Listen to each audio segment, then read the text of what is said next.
Because they don't come off a production line, every camper fit out is going to be unique. That is customized to fit the vehicle and also for the user of the vehicle.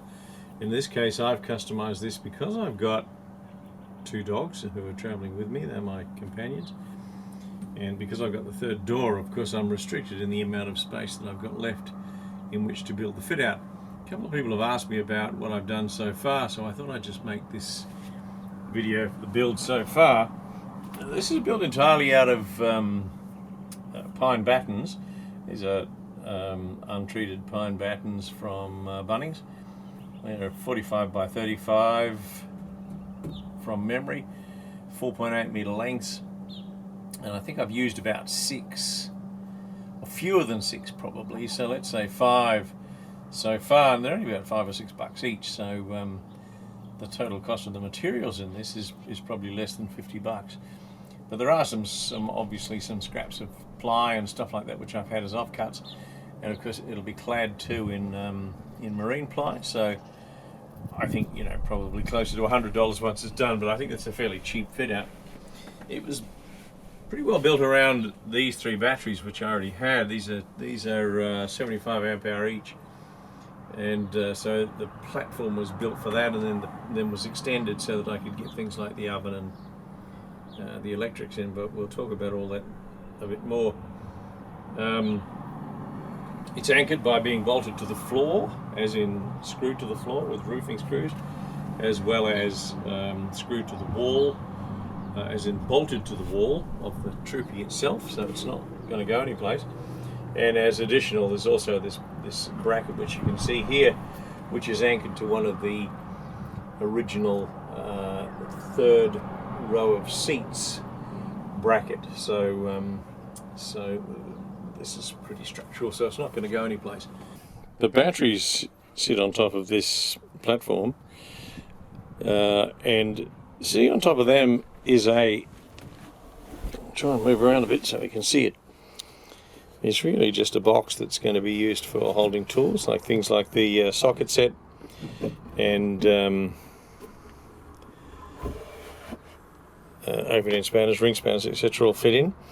But the batteries are all hooked up to each other, and then sitting in behind them is the DC-DC charger, a CTEC D250SA.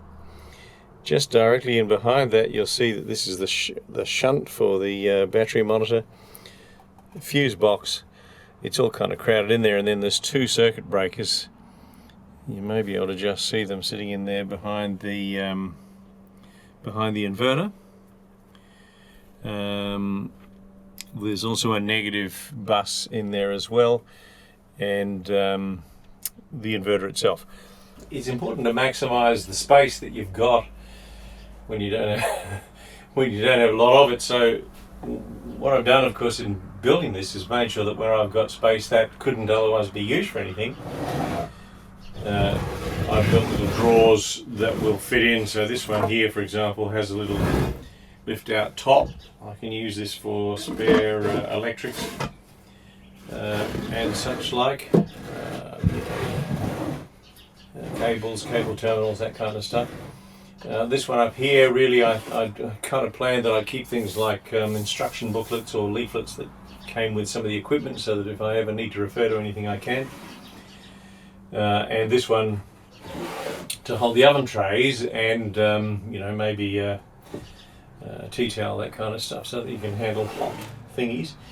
The oven sits underneath, of course, and I did a video on making a cake. I'll probably try and make a better one, because that one was pretty good, but could have used a bit more work. And I'll talk about maybe some of the electrics. The DC-DC charger is hooked up to the alternator, as well as there's an input from a solar panel, and there will eventually be a second solar panel on the roof, and that will also come in through here as well. And then, of course, the power, the positive, goes back out to the batteries to charge the batteries. That is these house batteries that are here. And this will eventually be installed, this battery monitor, which will not only tell you volts, but also amps and watts as well. There's the inverter, which is a 2000 watt inverter. It's probably overkill, but it's probably better to have more than you need rather than not enough. There are a couple of circuit breakers in the back, which I tried to indicate before. One is for external power, so in other words there's an Anderson plug underneath the bumper for anything that I might want to use on the outside, and then the second is for power for the other side of the Troopy. So there's a cable that runs underneath the floor, under the floor to the other side, and that provides power for things like, say, the water pump or for lights. The other thing was this table. That's obviously not my idea. Plenty of people have done this, but the table, which is a drop-down table, originally they only had just a door card on there, but doing this, of course, makes all the difference, because now I can use this as a prep or even dining table. And there's a little alcove built in here where you can put things like your salt and pepper or whatever in. And I've also installed a couple of lights, and these will have a switch which will be powered from inside or just here at the rear, so that I can turn on the lights, so that if I'm preparing in the dark, you know, I can at least illuminate this workspace. The other thing is this, the rest of the fit out.